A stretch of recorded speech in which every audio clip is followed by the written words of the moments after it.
Now let's begin with the new chapter, that is structure of atom. First of all, let me clear you about some deleted portions of this chapter. जो इस chapter में deleted portion है that we will not do बेटा. First deleted portion है इस chapter में is discovery of किसकी discovery, electrons की, प्रोटॉन्स की एंड न्यूट्रॉन्स की.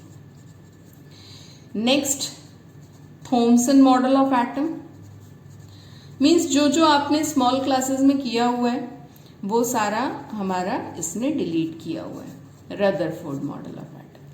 सो this much portion has been deleted from the syllabus. Okay, so we have to start our portion starting from Rutherford model of atom. ठीक है. So our first topic of today is Bohr's model of atom. Bohr's model of atom. Okay. Now beta, let's start with Bohr's model of atom के postulates. Postulates are very much important. So Bohr's model of atom का first postulate है that atom consists of small, heavy, positively charged nucleus in the center, okay, and electrons are revolving around it. सबसे पहला point यही था कि Bohr's ने अपने model of atom को बहुत अच्छे से प्रपोज किया था, जिसमें कोई क्वेश्चन, कोई लिमिटेशंस नहीं थी. स्टिल हमने कुछ लिमिटेशंस फाइंड आउट की हैं. Later on we will discuss. तो first of all we will discuss that what are the postulates of Bohr's model of atom. Postulate means points of Bohr's model of atom. So first point तो बिल्कुल clear है सबको, that atom is that particle, that smallest particle, जिसमें in the center there is a nucleus and inside that nucleus ना, nucleus के अंदर क्या क्या present है? Nucleus is containing proton and neutron. ठीक है. तो basically nucleus is positively charged and electrons are revolving around it. Electrons उसके around revolve कर रहे हैं. अब यहाँ पे हमारे पास क्वेश्चन आ जाता है. थोड़ा सा मैं बैक साइड में अगर मूव करूं तो रदरफोर्ड मॉडल ऑफ एटम जो था हमारा, मैं यहाँ साइड में थोड़ा सा Rutherford model of atom discuss करती हूँ क्योंकि वो बिल्कुल इससे रिलेटेड है. रदरफोर्ड मॉडल ऑफ एटम के अकॉर्डिंग ये हमारा न्यूक्लियस था and electrons are continuously revolving around the nucleus. Electrons हमारा कंटिन्यूसली न्यूक्लियस के अराउंड रिवॉल्व करता है. ठीक है. And the electron can be present at any position with respect to the center of the nucleus.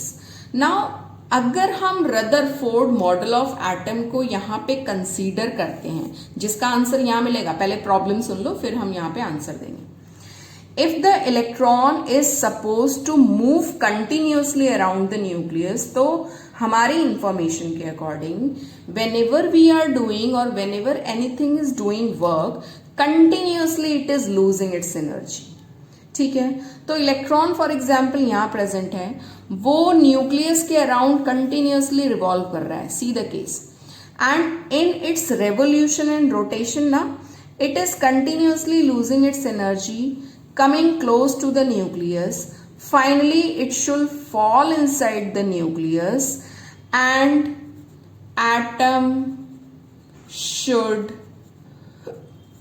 Collapse. अगर हम Rutherford model of atom discuss करें जो अल्फा स्कैटरिंग एक्सपेरिमेंट का था, ठीक है, ये उसका कॉन्सेप्ट था. उसका कॉन्सेप्ट था कि there is a centre in which nucleus is present and electrons are continuously revolving it. तो उसके कॉन्सेप्ट को अगर हम लेते हैं तो फिर तो हमारा कोई एटम एग्जिस्ट ही नहीं करना चाहिए. एटम कोलैप्स हो जाना चाहिए, वहां कुछ बचना ही नहीं चाहिए। और जब एटम एग्जिस्ट नहीं करेगा तो how do we are existing, because we are the molecules, we are the substances. Okay, so the answer comes in this Bohr's model of atom कि even after revolving around the nucleus, why the electrons are not losing their energies and not coming close to the nucleus, do not fall in the nucleus and atom is not getting collapsed। ठीक है, ये पूरे term का solution answer यहाँ पे है। तो ये एक तरह से अगर हम देखें ना इस कॉन्सेप्ट को, this is the drawback of Rutherford model of atom, जो हमने डिस्कस नहीं की because it has been deleted from the syllabus. Okay, ना यहां पे हमको पता है electrons are revolving around the nucleus, तो ये तो हमको पता है यहीं का। ठीक है, अब क्वेश्चन आता है that where electrons are revolving around nucleus. Nucleus के अराउंड तो वो रिवॉल्व करते हैं, बट कहाँ रिवॉल्व करते हैं? सो electrons revolve around nucleus in their fixed places भी बोलते हैं हम उनको, एनर्जी लेवल्स भी बोलते हैं हम उनको, और उनको स्टेशनरी स्टेट्स भी बोलते हैं। ठीक है, ये सारे वो नाम हैं, ये सारे वो प्लेसेस हैं जहां पे एटम हमारा न्यूक्लियस के अराउंड रिवॉल्व करता है। अभी मैं बना के भी दिखाऊंगी। ठीक है, so where the electrons are revolving, actually electrons are simply not revolving anywhere, every electron will revolve in their orbits, जो कि फिक्स होती हैं हर एक इलेक्ट्रॉन के लिए। These orbits are called as either energy levels, या सिंपल हम orbits भी बोलते हैं उनको, या फिर these are called as stationary states for the electrons। ठीक है, now let me clear you about these orbits। For example, this is the nucleus and we are having 5 electrons। ठीक है, so electrons के around we are having energy levels, we are having orbits।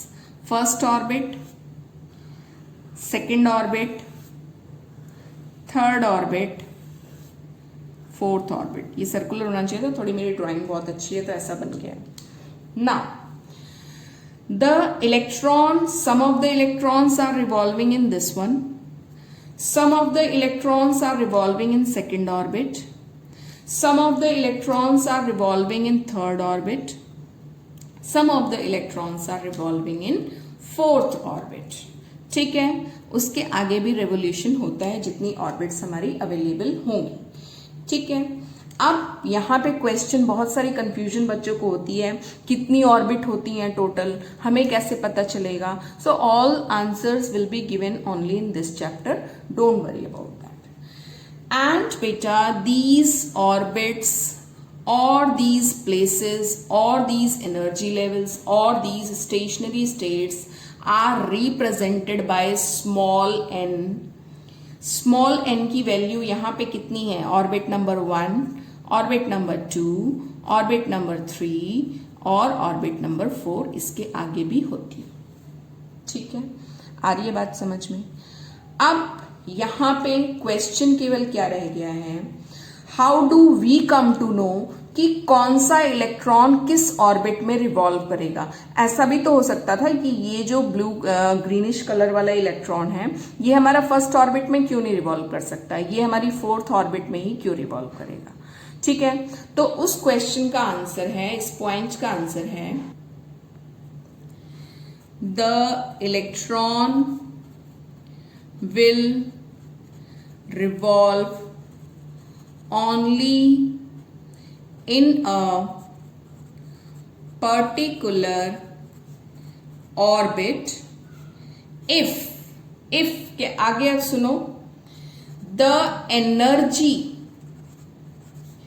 of electron is matching with the energy of orbit। means कि कोई भी electron किसी भी orbit में तब रिवॉल्व करेगा जब उस इलेक्ट्रॉन की एनर्जी उस ऑर्बिट की एनर्जी से मैच करेगी. This is the requirement. आप 11th क्लास में क्यों हैं? क्योंकि you all have passed your 10th class board examination. Okay, and those who have not passed, they are not sitting here with us. Okay, so this is again the same thing. Orbits are just like classes and electrons are just like children. The classes remain on its own positions and electrons, if their energy, if their levels are matching with the level of orbit, means energy of orbit, only that electron will revolve in that particular orbit, वो चाहे पहली orbit हो चाहे last orbit हो. Okay, otherwise not. ठीक है, तो अभी हमारे पास 3 पॉइंट्स क्लियर हुए हैं. The first point is that atom is that particular substance, atom is that particular particle in which nucleus is present in the center and electrons are revolving around it. Second point is the electrons will not revolve simply anywhere. They are revolving in their fixed orbits. Okay, in their fixed places called as orbits, stationary states or energy levels. And these orbits are represented by small n. Okay, next point is question था हमारे के पास कि कौन सा electron किस orbit में revolve होगा. तो सिंपल सी चीज है, the electron whose energy is matching with a particular orbit, that electron revolve in that particular orbit. ठीक है, एंड नाउ हमारी जो लिमिटेशन थी कि इलेक्ट्रॉन रिवॉल्व करते करते why it is not falling inside the nucleus, because according to Bohr's model of atom, electrons are revolving at their fixed places. So according to Bohr's model of atom, the revolution of electron is just like the solar system. As the planets are continuously doing rotation and revolution, still they are not falling in the sun. ठीक है, sun is in the middle. Okay, this is the reason, because they are having their particular fixed orbits जिसमें वो हमेशा rotate करते हैं, इसलिए they are not losing their energies. Okay, now next point, fourth, as the energy of each orbit is fixed, हर एक orbit की energy fixed होती है. इसका मतलब कि जो इलेक्ट्रॉन इसमें रिवॉल्व करेगा उसकी भी एनर्जी फिक्स होगी. Okay, so from here we can से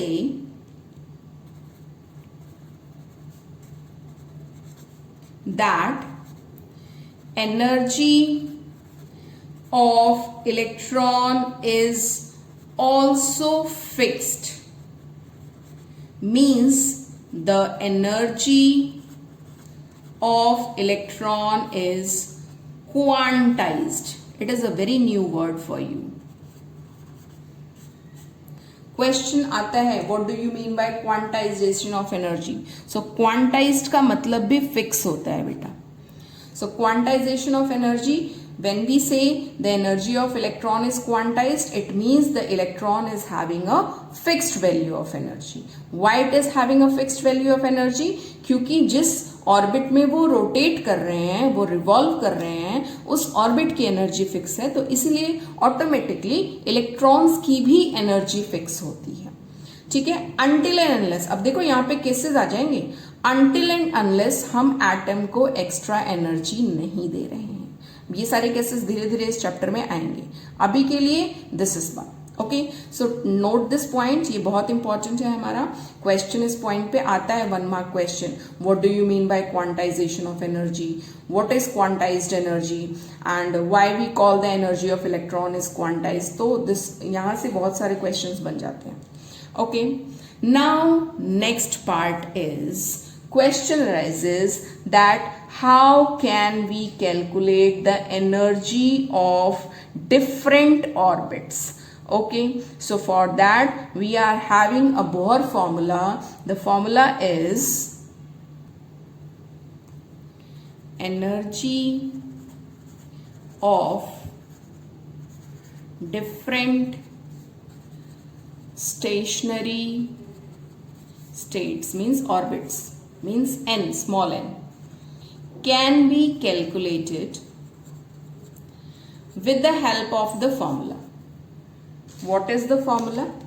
Formula is En is equal to minus 2 pi square me4 by n square h square.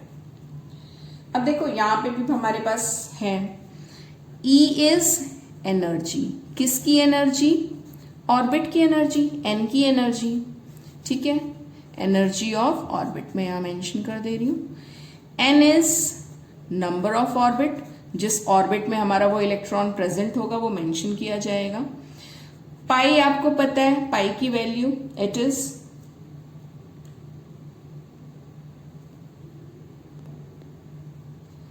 22.7, okay. M is mass of an electron, small a is charge of an electron on an electron, n again it is number of orbit,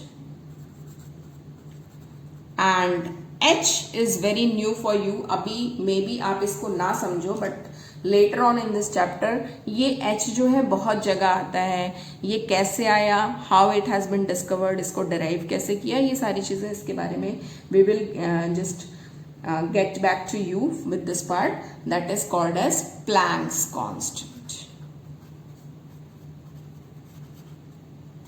okay, its value is also fixed. So this is all about how can we calculate the energy of different stationary states. अभी इस Bohr's model of atom में हमारे पास 5-6 points और हैं, ठीक है. तो I think यहां तक के पॉइंट्स सबको क्लियर हो गए होंगे. यहां तक के पॉइंट्स में कोई इश्यू नहीं होगा किसी को.